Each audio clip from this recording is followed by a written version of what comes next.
First ever factory outlet Mukunda jewellery grand opening February 14న సుచిత్రాలో.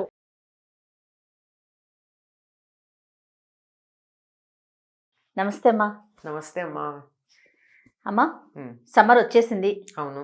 So సమ్మర్కి సంబంధించి డ్రింక్స్ ఎలాంటి పానీయాలు తీసుకోవాలి?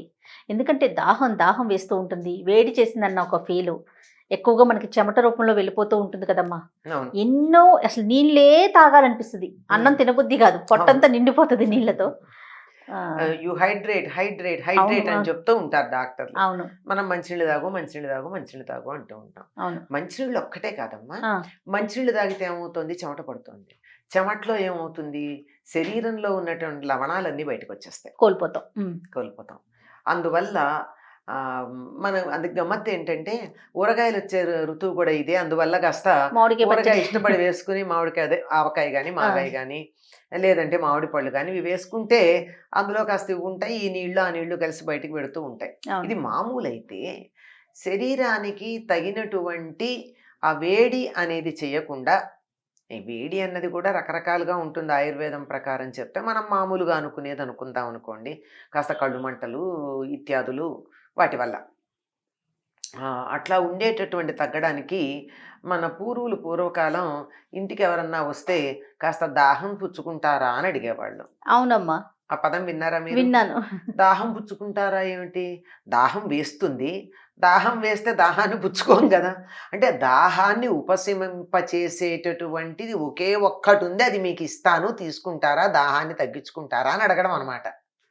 ఓకే, నేనేమనుకునేదానంటే మంచినీళ్ళు కావాలా అని అడగటానికి దాహం పుచ్చుకుంటారా అట్లా అంటారేమో. అయితే వీళ్ళు ఏమంటారంటే కొంచెం మంచినీళ్ళు ఇవ్వండి అని అడుగుతారు, నీళ్లే కావాలంటే. లేకపోతే దాహం అంటే ఏమి ఇచ్చేవాళ్ళు? చాలా పల్చగా ఉన్నటువంటి మజ్జిగ ఇచ్చేవాళ్ళు. దాన్ని మించింది మరొకటి లేదు. ఏం చెయ్యాలి అంటే ఈ మజ్జిగ మనకి మామూలుగా చిక్కగా ఉంటే పనికిరవవి. లస్సీ అనే పేరుతో మనం తెచ్చుకుంటాం, అది కాదు. కనీసం 1కి 8 పాళ్ళ నీళ్లు కలపాలి. 1కి 8 పాళ్ళు అమ్మా? అంటే ఒక్కసారి కలపరమ్మా, చిక్కగా ఉన్నప్పుడే దాన్ని ఇలా చిలకడం మొదలుపెట్టి నీళ్లు కలిపి ఇట్టా పోస్తే సరిపోదు. అవునవును, చిలకాలి, చిలకాలి బాగా. అంటే నురగ రావాలి. అంటే ఇప్పుడు మనం వెన్న ఉండదు కనుక మనం పాలల్లో వాటిల్లో వెన్న ఏం రాదు, కానీ నురగ వచ్చేటట్టు అట్లా చిలుకుతూ కాసిన నీళ్లు పోసుకుంటూ ముందరే కనుక పోసినట్టే కష్టం అవుతుంది. ఆ పెరుగు బిళ్ళలు మెత్తబడవు కనుక మెత్తబడుతూ ఉండగా మళ్ళీ కలుపుకుంటూ మొత్తం నీళ్లు పోసి అక్కడ ఒకసారి చిలకాల్సినే ఉంటుంది, 3-4 సార్లు అట్లా చిలికి తయారు చేసుకున్నటువంటి మజ్జిగ. వీటికి అనేక పేర్లు ఉన్నాయమ్మా. అన్నిటికీ ఒక్కొక్క దాంట్లో ఒక్కొక్క పాళ్లల్లో పెట్టేటటువంటి మజ్జిగ ఒక్కొక్క పేరు పెడతారు. అట్లాంటి వాటిల్లో అన్నంలో పోసుకునేది 1:1. 1 కప్పు పెరుగుకి 1 కప్పు నీళ్లు కలిపి చిలికి వేసుకుంటే మంచిది. మజ్జిగ పెరుగులో ఉండే ఆ వాతతత్వం కొంచెం ఉంటుందే, అది పోవడానికి చిలకడం వల్ల పోతుంది. ఎంత శాస్త్రీయంగా చేస్తారో మన పెద్దలు. అటువంటి దాంట్లో బీపీలు గట్రాలు ఇప్పుడు ఉన్నాయి కానీ పూర్వం ఉండేవి కాదు కదా. కొంచెం ఉప్పు, అది కూడా మామూలు ఉప్పు కాకుండా కొంచెం సైంధవ లవణం, దాంతో చెక్క కవ్వం ఉండేదేమో బహుశా. చెక్క కవ్వాలి. కానీ ఇప్పుడు ఎక్కడమ్మా చూసారా, మీరు గమనించారా? అంటే చెక్క కవ్వాలు ఉన్నాయి కానీ చాలా మంది స్టీల్ అలాంటివి వాడేస్తున్నారు. ఉపయోగం ఉంటుందమ్మా? అమ్మా, ఎగ్ బీటర్ తో కొడుతూ ఉంటారు. ఎగ్ బీటర్ తో సరే, ఏదో ఒకటి అసలు లేని దానికన్నా నయమని తప్ప.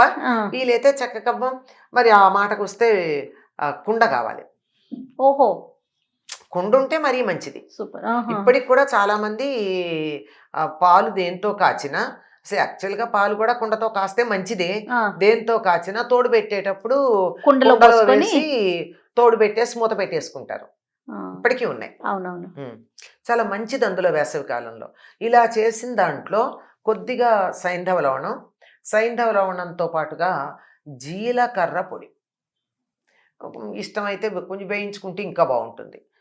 వేయించి మెత్తగా కొట్టినటువంటి జీలకర్ర పొడి 1 చిటికెడు సైంధవ లవణం, తర్వాత కొంచెం నిమ్మరసం. మరీ ఎక్కువ పుల్లగా ఉండకూడదు, మళ్ళీ అది మంచిది కాదు. కొద్దిగా వేసామా లేదా అన్నట్టు. 1 చెక్క సరిపోతుంది ఒకప్పుడుకి. ఇంకా తక్కువ, అంటే కప్పుడు పెరుగుకి, మజ్జిగ కాదు, అవునవును. వేసి వీటితో పాటుగా మంచి రుచి కలగాలంటే అసలు తాగడం కన్నా ముందు వాసన చూస్తేనే మీకు మంచి హాయి కలగాలంటే ఓ నిమ్మ ఆకు కానీ దబ్బ ఆకు కానీ తెచ్చి మధ్యలో ఇలా 2 సార్లు తుంచి అందులో పడేస్తే చాలు. అసలు ఇంకా దాన్ని మరి ఏం మెత్తగా చేయక్కర్లే, ఏమక్కర్లా, యాజ్ ఇట్ ఈస్ కూడా వేరేలా మధ్యలో తుంచితే చాలు. కమ్మటి వాసన వస్తుందా? అసలు ఆ వాసన వస్తుంది ఘుమఘుమలాడుతూ. ఇటువంటి మజ్జిగ తాగినట్టయితే చాలా మంచిదమ్మా. శరీరంలో వేడిని సమతౌల్యానికి తెస్తుంది. ఈ పూర్వకాలం పొద్దున కూడా ఈ కాఫీలు అవి తాగే రోజులు కానప్పుడు కాసిన మజ్జిగే తాగేవాళ్ళు, పనుల్లోకి వెళ్ళేవాళ్ళు. అలా ఇంటికి వచ్చిన వాళ్ళకి దాహం అంటే ఇది ఇచ్చేవాళ్ళు. అంటే ఈ దబ్బాకు దొరకచ్చు, దొరకకపోవచ్చు, నిమ్మకాయ ఉంటే ఉండొచ్చు, ఉండకపోవచ్చు, కాస్త చిటికెడు ఉప్పును జీలకర్ర పొడి వేసిన మజ్జిగ అయితే అందుబాటులో ఉంటాయి కదా. అవును. ఇంకా ఈ మధ్యకాలంలో చాలామంది ఇందులో కొత్తిమీర వేసి అవన్నీ వేసి మీ ఇష్టం, ఓపాన శక్తి. కానీ ప్రధానంగా ఇది కానీ తాగినట్టయితే శరీరం సమతులంగా ఉంటుంది. చాలా రకాలైన టాక్సిన్స్ కూడా పోతాయంటారు. పెరుగు కన్నా ఇలా చిలికిన మజ్జిగ వేసుకోవడం చాలా మంచిది. అన్నమంతా తిన్న తర్వాత చివరి మజ్జిగ అన్నం తింటే ఈ లోపల ఏం తేడాలున్నా అవన్నీ సర్దుబాట్లు అయిపోతాయి. ఇది కొంతమందికి మజ్జిగ పడదు, అందుబాటులో ఉంటాయి, ఉండకపోతాయి, లేదా చాలా వేడిగా ఉంటుంది, ఒళ్ళంతా కళ్ళు మంటలు, ఇంకా యూరిన్కి వెళ్తే మంటలు, ఇలాంటివన్నీ ఉంటాయి కదా. అట్లాంటప్పుడు సబ్జా గింజలు వేసినటువంటి నీళ్లు తాగుతారు.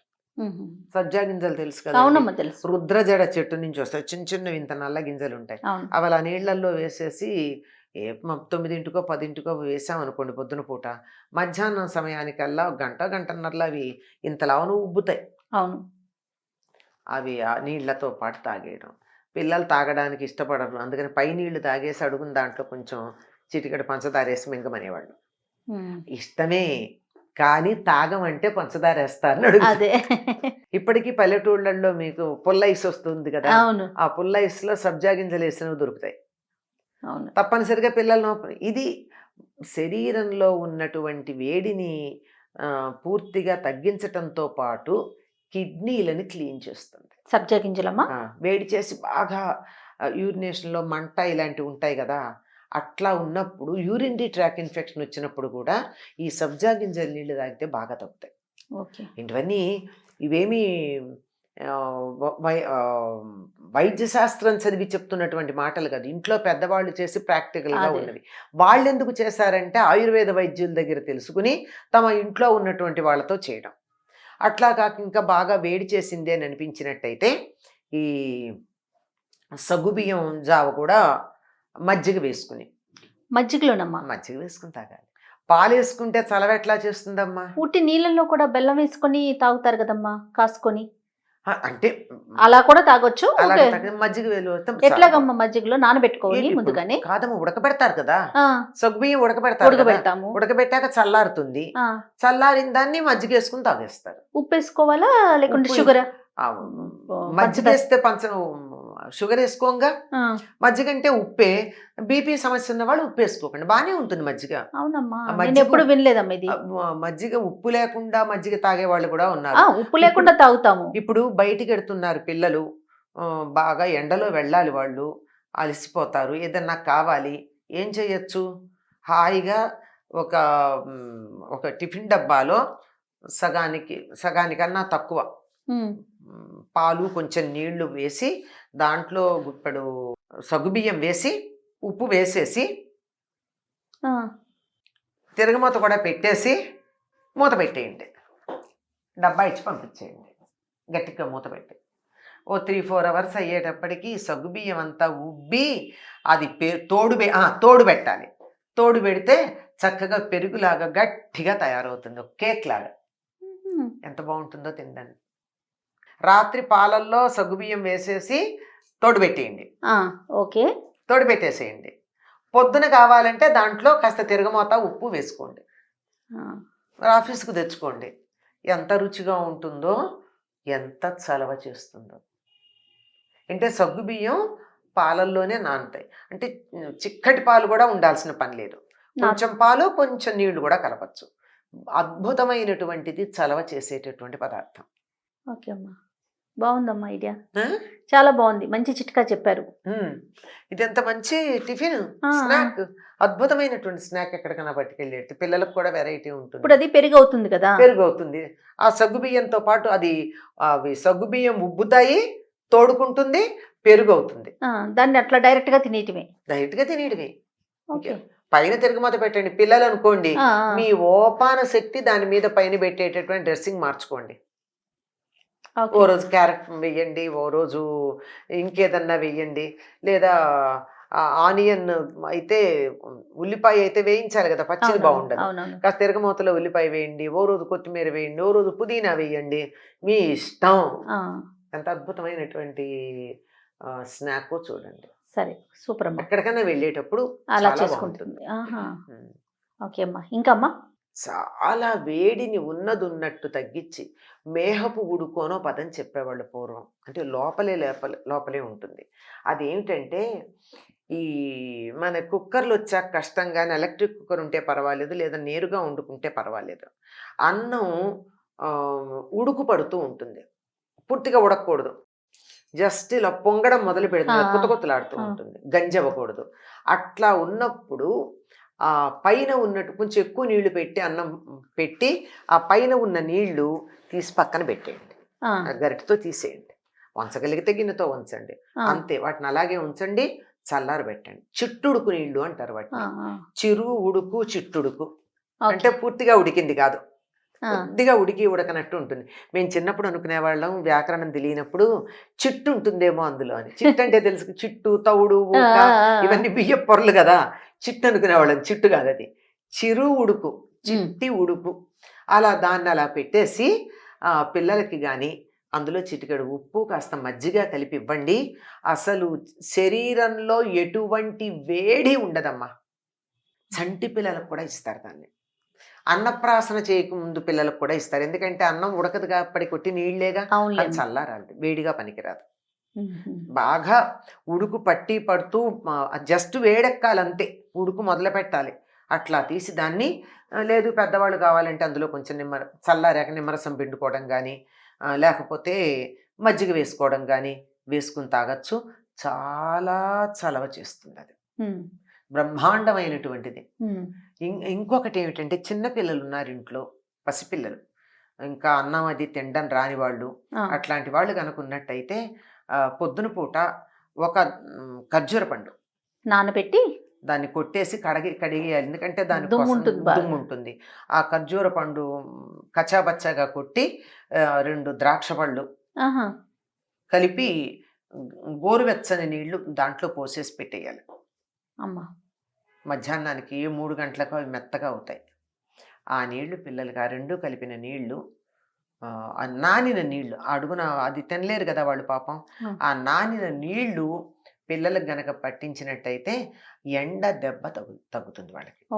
ఒక్కోసారి ఇప్పుడంటే ఏసీలు వచ్చాయి, లేని రోజుల్లో మరి ఆ ఇళ్లల్లోకి వేడి గాలి వచ్చి ఫ్యాన్లు కూడా ఉండేవి కాదు కదా ఒకప్పుడు. అట్లాంటప్పుడు మరి పిల్లలు బాగా వేడికి మధ్యాహ్నం 3-4 అయ్యేటప్పటికి గిలగిలగిలగిల్లాడిపోతూ ఉండేవారు చంటి పిల్లలు ఉంటే. అట్లాంటప్పుడు వాళ్ళకి ఇవి 2 చెంచాలు నీళ్ళు, అంతే. ఒక్క ఖర్జూర పండు, 4-5 ద్రాక్ష పళ్ళు, ఆ రసంగానే పట్టించినట్టయితే ఇష్టంగా తాగుతారు. తర్వాత వాళ్ళకి ఎటువంటి ఎండ దెబ్బ ఉండదు. ఓకే, అద్భుతం. నమస్తే అమ్మా. నమస్తే అమ్మా.